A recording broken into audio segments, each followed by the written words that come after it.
Good morning everyone, welcome to my new journey. আমি সোমদত্তা। প্রত্যেক দিনের মতো আজও আমার ছোট্ট গাছটিতে জল দিয়ে সকালটা শুরু হলো। সকালের দিকে আকাশটা একটু মেঘলা ছিল। এতদিন অসহ্য গরম সহ্য করার পর মেঘলা আকাশটা দেখে মনটা বেজায় খুশি হয়ে গেছিল। তবে সেই আনন্দ বেশিক্ষণ মোটেই স্থায়ী হয়নি। 7টা বাজতে না বাজতেই সে কি রোদ্দুর। তবে বাগানের রং বেরঙের ফুলগুলোকে একসাথে ফুটতে দেখে খুব ভালো লাগছিল। আজকে এই ভিডিও করার একটা বিশেষ কারণও রয়েছে।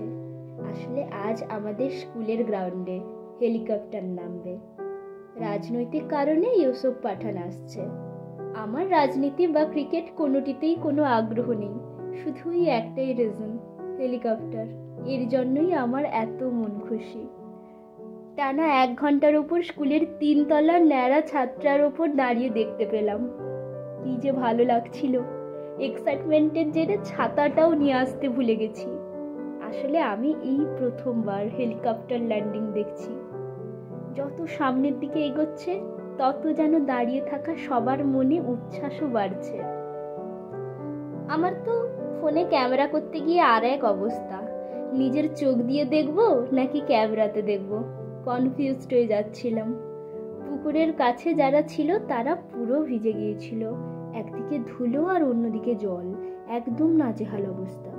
আর ডান দিকে কোণে যে ধোঁয়াটা দেখছিলে, আমিও ফার্স্ট বুঝতে পারছিলাম না কিসের ধোঁয়া। তারপর জানলাম এটা নাকি ল্যান্ডিং এর জন্য নিশানা দিচ্ছিল। এত ধুলো যে একদম সাদা হয়ে যাচ্ছিল সব, কিছুই প্রায় দেখা যাচ্ছিল না। যারা কাছে ছিল তারা একদম ধুলোতে ভূত হয়ে গেছিল। তারপর উনি নামলেন, ওনাকে বরণ করা হচ্ছিল। আমিও বাড়ি চলে এসেছিলাম, সবটা রেকর্ড করা হয়নি।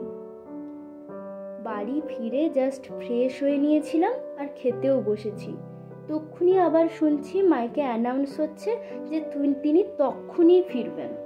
ব্যাস দৌড়ালাম আবার দেখতে। আসলে এই জিনিসটার প্রতি আমার ছোটবেলা থেকে ভীষণ আকর্ষণ। তবে শুধু দেখতেই, চড়তে ইচ্ছে করে না মোটেই, ভয় হয়। শুধু ইউটিউবে ওই প্লেন ক্র্যাশের ভিডিওগুলো দেখি। এখনো পড়তে পড়তে যদি শব্দ শুনি প্লেনের, জানলা দিয়ে মুখ বাড়াই। কখনো দেখতে পাই, আবার কখনো পাই না। এরম তো একবার হয়েছে, টিসিএসে একবার এক্সাম দিতে গেছিলাম, আর আমার সিটও পড়েছে একদম জানলার কাছে। সে কি এক্সাম দেব? এত এত প্লেন দেখে আমার স্ক্রিনের দিকে মনই যাচ্ছিল না। যাই হোক, সে এক গেল একটা দিন। এত প্লেন দেখে আমার মাথা পুরো খারাপ। পরীক্ষা যে কি দিয়েছি কে জানে। যাই হোক, এবার বাড়ি পৌঁছে খেয়ে দেখি মেঘ করেছে, ঠান্ডা হাওয়াও দিচ্ছিল। খুব ভালো লাগছিল। সারাদিন অত রোদের মধ্যে ছিলাম তো। জানলাটা লাগাতে যাব, ব্যাস কারেন্টও চলে গেল। আমাদের একটু কিছু হলেই লোডশেডিং।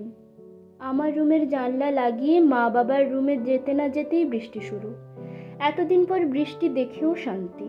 হালকা ঝড় মতো হচ্ছিল, তবে তেমন বেশি কিছু নয়। বৃষ্টি হয়ে যাওয়ার পর মনে হয় গাছগুলো যেন প্রাণ ফিরে পেল। আমাদের কয়েকটা নয়নতারা গাছ তো শুকিয়েই গেল, সহ্য করতে পারলো না এত তাপ। পেঁপে পাতাগুলোকে কি সুন্দর লাগছে দেখতে, অনেকটা ম্যাপল লিফের লার্জ সাইজ না? একটু পরে কারেন্ট আসতেই একটা গিফট খুললাম, বার্থডেতে পেয়েছিলাম। এতদিন এই ল্যাদের জন্য খোলাই হয়নি, কিন্তু খুলেই আমি ভয়ানক সারপ্রাইজড। এটা আমার কতদিনের ইচ্ছে ছিল কিনবো, প্রথম আলো। দামটা একটু বেশি হওয়ায় ওই কাঁচের বাইরে থেকেই দেখতাম। খুব আনন্দ হচ্ছে, এই বইটা আজ থেকে আমার শেলফে অ্যাড হলো। কিন্তু তারপর আবার লোডশেডিং।